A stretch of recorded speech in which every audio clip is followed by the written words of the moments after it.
ग्रामीण क्षेत्र में जो पंचायत के माध्यम से जल रक्षक लगे हुए हैं, ग्रामीण क्षेत्रों में अपनी सेवाएं देते हैं। और आपको पता है कि सुबह 4-5 बजे से अपनी सेवाएं देना स्टार्ट करते हैं। कागजों में मात्र जो उनको कहा जाता है कि आपसे केवल जो है 4 घंटे का काम है, आपका 3-4 घंटे का काम है, और वैसा नहीं है। सुबह जल रक्षक पहले अपन टैंकों पे जाएगा, उसमें ब्लीचिंग पाउडर डालेगा, और हर जगह जो है गाँव में टैंक से पानी छोड़ने के बाद लोगों के घर घर जाके लोगों को पानी पिलाएगा। तो काफ़ी लंबे, और जब भी हिमाचल पे जो भी कोई आपदा आई है, पहले कोरोना काल आया, उससे पहले भी आपदा आई, कोरोना काल आया। कोरोना काल के समय भी जो है जल रक्षकों ने जो है अहम भूमिका अपनी निभाई। जिस क्षेत्र में कोई कोरोना का मरीज होता था, उस क्षेत्र में लोगों ने जाना छोड़ दिया।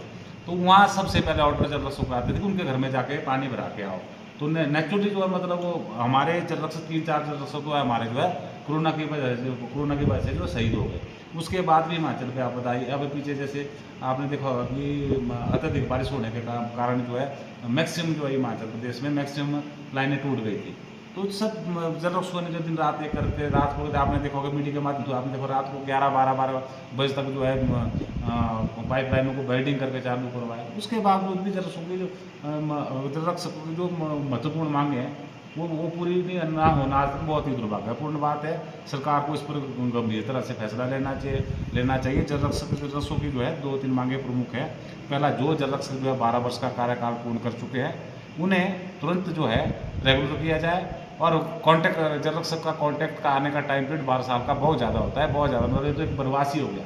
ठीक है, 12 साल का हम चाहते हैं कि जो जल रक्षक का कॉन्ट्रैक्ट पे आने का टाइम पीरियड है, उसे 12 वर्ष से घटाकर 8 वर्ष किया जाए। और जल रक्षक को पंचायत के माध्यम से लगे जल रक्षक को पूर्ण तरह से जल शक्ति विभाग के अधीन किया जाए। और ये पंचायत और जो है जल शक्ति विभाग का जो आपस में जो इनका जो ये है 40-60 की कुछ ये है, उसको जो ख़त्म करके हमें जो है पूर्ण तरह से जल शक्ति विभाग के अधीन किया जाए। और यही हम सरकार से मांग करते हैं। हम वर्तमान सरकार से हम बार मिल चुके, माननीय मुख्यमंत्री जी से हम कम से कम 6-7 बार मिल चुके, उप मुख्यमंत्री से 5-6 बार मिल चुके। तो जब भी हम बोलते हैं कि बस तुम्हारा तो काम के ऑर्डर लगा दिए हमें, और जब बाद में देखते हैं तो काम जो जीरो होता है। ये हमें आज तक समझ नहीं आ पा रहा है कि ऑर्डर लगाने के बाद भी ऐसे कौन से ऑर्डर लगते हैं जो जिस पे जो कार्रवाई नहीं हो पाती है।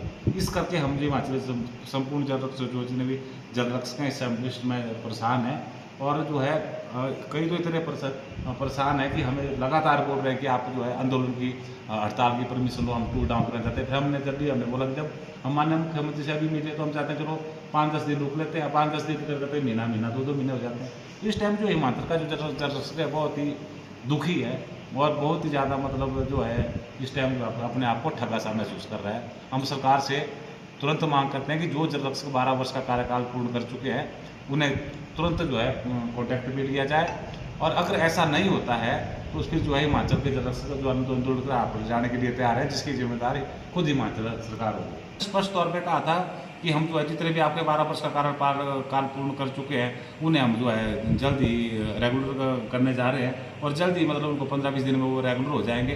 बड़ा बैच है इसलिए थोड़ा टाइम लग रहा है, इसने कहा। तो हमें विश्वास है, अभी ऐसी कोई बात नहीं है कि हमें माननीय मुख्यमंत्री उप मुख्यमंत्री जी पे, जो हमारे प्रधान सचिव ओमकार शर्मा जी, हमारे रजिस्ट्रार, हमारे क्या बोलते हैं engineer in chief Anju madam Sharma ji से जो है सारे जो हमारे पक्ष में कार्य कर रहे हैं। हमें लग रहा है कि हमारा कार्य कर रहे हैं, और हमें पूर्ण उम्मीद है कि 5-10 दिन में जो है हमारी नोटिफिकेशन जो है 12 वर्ष का कार्यकाल पूर्ण कर चुके हैं उनकी हो जाएगी। ये हमें पूर्ण विश्वास है। अगर ऐसा नहीं होता है, अगर इस बार भी हमारे साथ अनदेखी होती है और स्वतंत्र व्यवहार अगर हमारे साथ किया जाता है, तो हिमाचल प्रदेश के समस्त जल रक्षक जो है आंदोलन की राह पे चले जाएंगे, टोटल टूल डाउन कर देंगे। और एक बात है, जल रक्षक, para pump operator, para fitter और मल्टीपर्पज़ वर्कर जो है वो भी हमारे साथ हैं, हमारे एक ही परिवार है। और उनके साथ भी जो है उनकी मांगे भी कोई हमारी तरह सेम ही मांगे हैं, कोई अलग तरह की मांगे नहीं है।